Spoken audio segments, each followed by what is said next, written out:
social media app TikTok has been blamed for relaying content that's harmful to children. An investigative report by Bloomberg found that many teen suicides are being driven by the content that appears on their TikTok feeds. We're now joined by Thandi Smith, head of programs at Media Monitoring Africa, to speak more about this. Thank you very much, Thandi, for your time this afternoon. We understand that there is a certain secret algorithm that leads to allegedly all of what we are seeing in terms of young people being exposed to harmful content. Let's start with the word algorithm. What are we talking about? Yeah, thanks very much for having me. I think, well, like you say, firstly, we need to understand what exactly it is we're talking about. And when we talk about algorithms, not just on TikTok, but on all social media platforms, on all sort of any platform where you consume content, where you scroll and content appears on your timeline, it is there because of a specific algorithm that puts the content that it thinks you would find most interesting, or you would be most appealing to the user on that specific timeline. So it is a technology.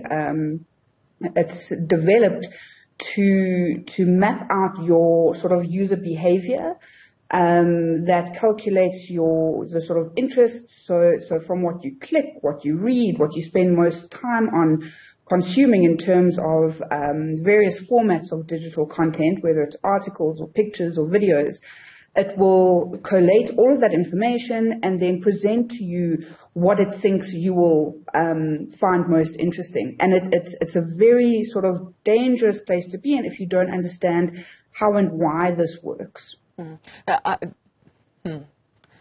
Are you able, especially if we're talking about young people, to then not filter but stop the algorithm from picking up what it thinks you want, therefore presenting what it thinks you want? Well, one of the things to do when you understand how algorithms work is to try and very purposefully diversify the type of content that you want to see.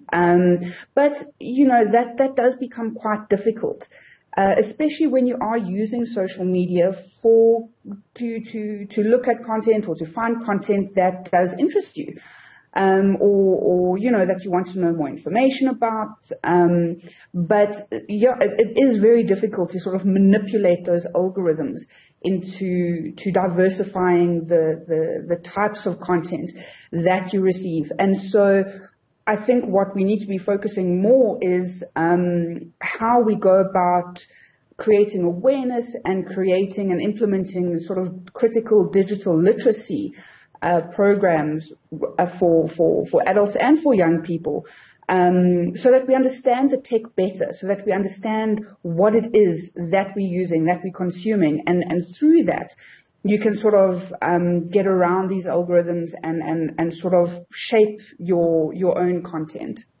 Because I ask that in the case of these young people, because there's also another parent who is complaining about their child being exposed to content about anorexia. So when you speak of the algorithm monitoring your user behavior, tailor-making that to give you what it thinks is content that you would appreciate, what do we know about that, right, when it comes to young people who are being exposed to that content? Does it mean then that they had been looking into this for quite some time, or had been exposed to that content, for instance, the suicide, for instance, the anorexia, etc.?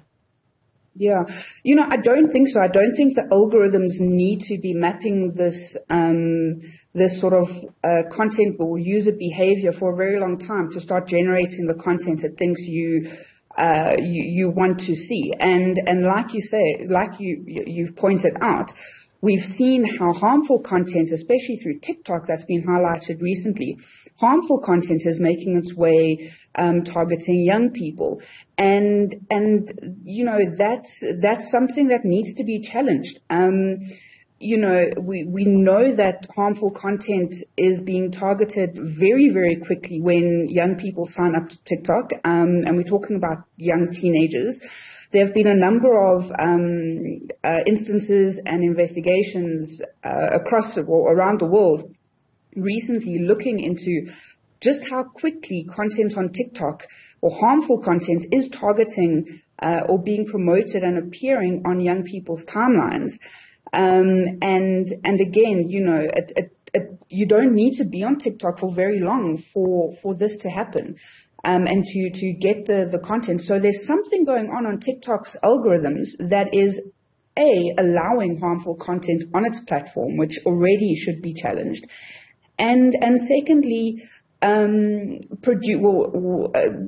this content to appear on content feeds of young people very quickly. So there's something about the profiling of young people where this content is being targeted. And so, it really is up to the responsibility of TikTok and other platforms to be able to manage and moderate this content in a far more responsible way. TikTok's mission, company objective is all about spreading joy, and this is completely contradictory to that mission statement. Absolutely, because I've yet to find a young person who's not on TikTok and not dancing and trying to find a song and trying for that to trend or wanting to garner so many followers. And we're talking about really young people who have access to these devices. By the way, you mentioned that this harmful content needs to be challenged. By whom? Is the onus upon our government to implement strict rules for players who operate outside of the country to perhaps follow a certain line? Well, it absolutely needs to be a sort of collaborative, multi-stakeholder approach to content regulation or content moderation. And again, it's appearing very frequently and a lot on TikTok, but other platforms are struggling with the same issue. And so it needs to be not only government, because it's such a sort of gray area. You don't want government to overreach in regulation of content, but content does need to follow certain guidelines, and especially jurisdictional guidelines. And so you need government to play a role. You need industry and platforms themselves to play a role, and you need civil society as well, organizations such like ours to lobby and advocate for these positions. So something does need to change in terms of these policies and regulations, but it can't be left to the responsibility of only one player. And then when it comes to the issue of ownership of that content, who then owns the content? Maybe I think of Elon Musk buying Twitter, for instance, and now people have to buy the blue ticks next to their name. So if somebody comes and buys a different app where you post your pictures, you've got babies who've got handles. And so who then in the long term owns that content?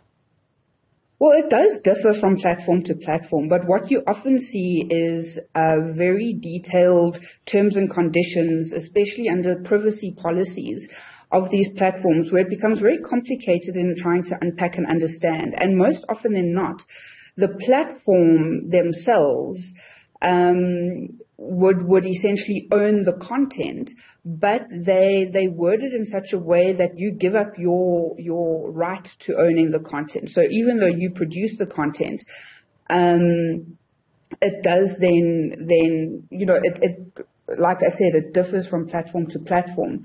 But you need to be very aware that a particular social media platform that you're using could actually own the content that you are posting and that you produce. And when you talk about owning, you talk about the fact that the platforms could use the content for whatever purposes. It's not always the case. And these policies and regulations have sort of updated and changed over the years. But you do need to understand what terms and conditions you are signing onto when you register to use these platforms. Yeah, so the message coming clearly from you is to diversify the kind of content that you consume and to not just press yes, yes, yes, yes, yes, because you want to get to the end of it where you take a picture of yourself and you start posting. Read the terms and conditions. Absolutely. Thank you so much, Thandi, for your time.